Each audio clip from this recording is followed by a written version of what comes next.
Help me reach 1,000 subscribes. Support the video with a like and leave your thoughts in the comments. I read every comment. Thanks. I never thought a single night could change everything. My name is Ethan. I'm 38, and I've been with Clara for 10 years. 10 years of late-night talks, weekend getaways, and small, quiet routines that felt like home. We weren't perfect, but I always believed that love, the kind we had, was enough to weather anything. Or at least, that's what I told myself.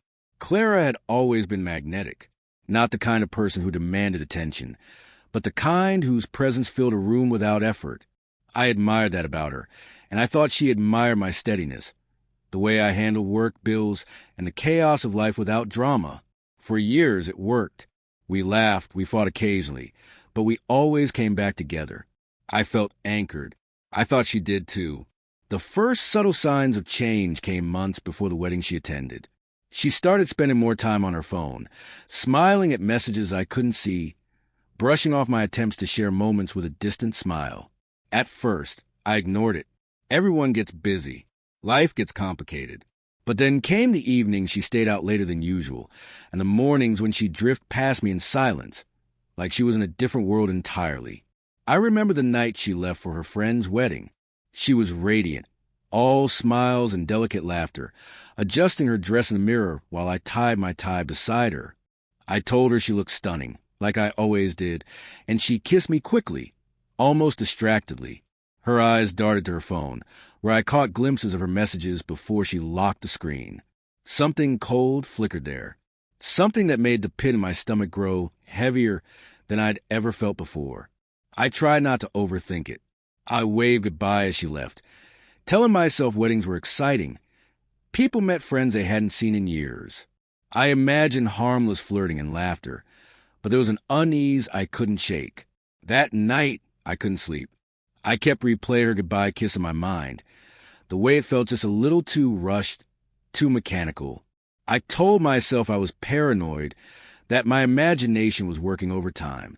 When she came back, everything seemed normal on the surface. She smiled, laughed at a few of my jokes, even hugged me, but there was a shift I couldn't ignore. Her eyes avoided mine in ways they never had before, and the warmth I used to feel in her touch was gone. It was subtle at first. The way she lingered on her phone more than usual, the way she barely responded when I mentioned my day, the way she seemed tired in moments when she used to be bright. A week passed, and I started noticing more.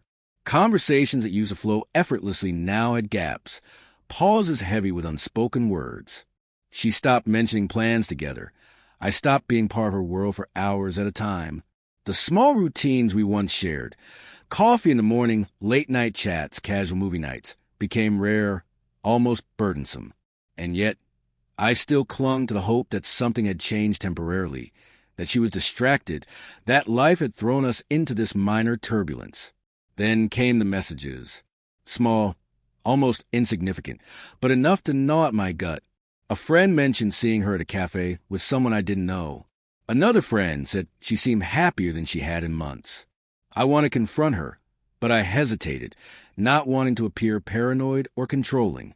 I tried observing, noticing every detail, every interaction, searching for answers that wouldn't come. By the second week after the wedding, I realized I was walking on eggshells in my own home. Clara laughed less at my jokes, avoided eye contact, and seemed distant even in casual touches. I asked her, gently, if everything was okay. She smiled faintly, said she was just tired, that work was stressful, that she needed space. Space. That word sliced through me like a blade. I knew it wasn't just about being busy or stressed. Something had shifted, something I couldn't ignore. I stayed up late that night, replaying our 10 years together. Every memory felt suddenly fragile, as if someone had replaced the foundation of my life with glass. The laughter, the quiet mornings, the nights we spent talking about dreams and fears, they all seemed like echoes, distant and fading. And in that silence, I felt the first true pang of fear. Not that she was gone temporarily, but that she had changed in ways I couldn't reverse. By the time the third week rolled around, I couldn't hold the denial any longer. I knew I needed answers, but I also dreaded them. I felt a pull of anticipation, and dread that left me restless, anxious, yet unable to look away from the truth that awaited me. Something had happened at that wedding, something more than just a few memories exchanged with friends. And deep down, I feared that the life I thought I shared with her was slowly unraveling, and there was nothing I could do to stop it. The night I finally confronted her, I saw it in her eyes before she even spoke. Happiness, not the kind we used to share, but the kind that belonged to someone else. And in that instant, I realized everything I had ignored, the distance, the subtle laughter, the fleeting messages, was part of a reality I wasn't prepared for, a reality where I wasn't the center of her world anymore. The morning after I confronted Clara, the house felt alien. The coffee brewed, the sunlight filtered to the blinds, yet everything seemed muted, as if the colors had been drained from my world. I tried to carry on with routine, hoping the mundane could distract me from the storm I knew was coming. But nothing felt ordinary anymore. Clara sat across from me at breakfast, stirring her coffee absent-mindedly.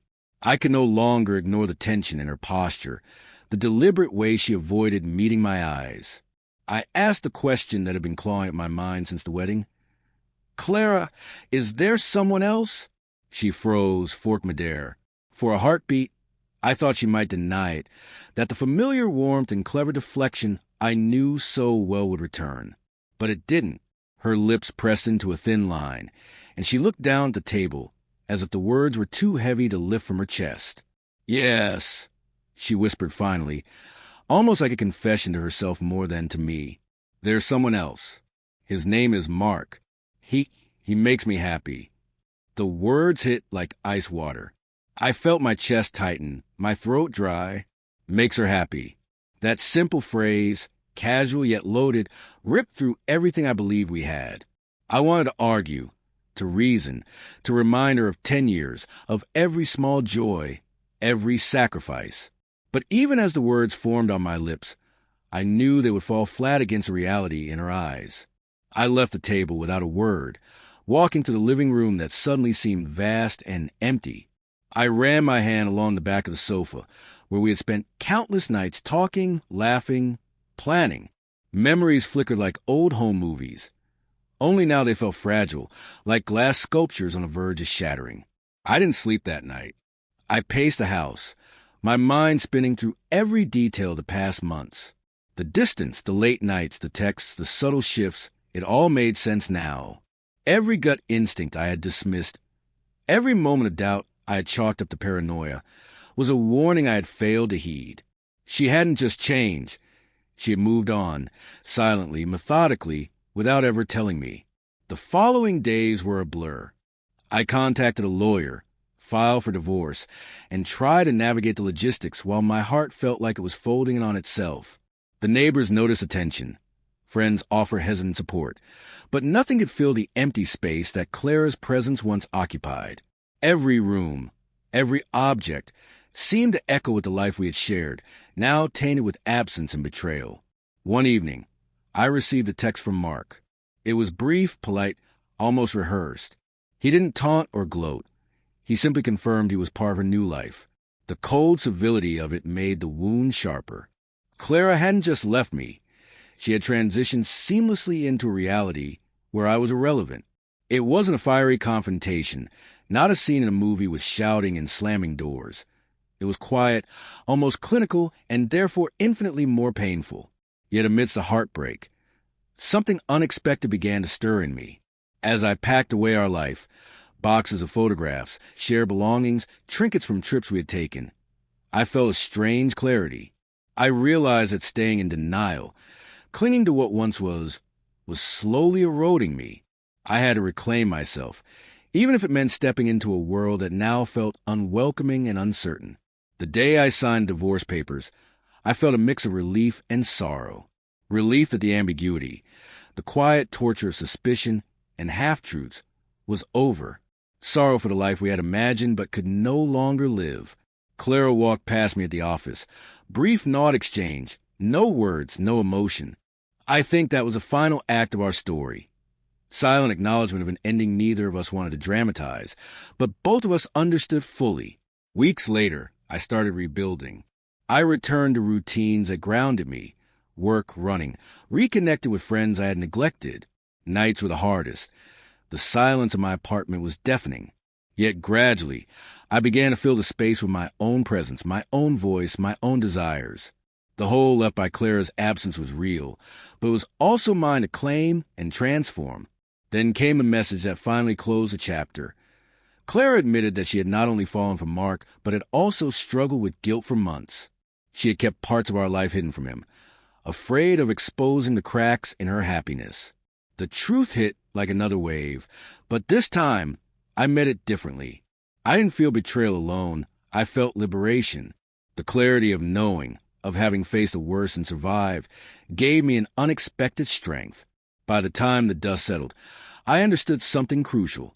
Happiness cannot be forced, and love cannot thrive in absence or pretense. Clara had chosen her path, and I had to choose mine. I learned that even in heartbreak, there is a power in acknowledging reality without anger, without bitterness. Simply seeing things as they are, and then moving forward. As I walked through my empty apartment that night, unpacking the last of our shared memories, I felt a strange calm. The air was lighter, the silence no longer oppressive but reflective. Life had changed irrevocably. Yet within that change, I discovered my resilience. I had lost a love I once thought eternal, but in losing it, I found myself. And for the first time in months, I slept without the weight of doubt pressing on my chest, knowing that endings, no matter how painful, often lead beginnings far stronger than we can imagine.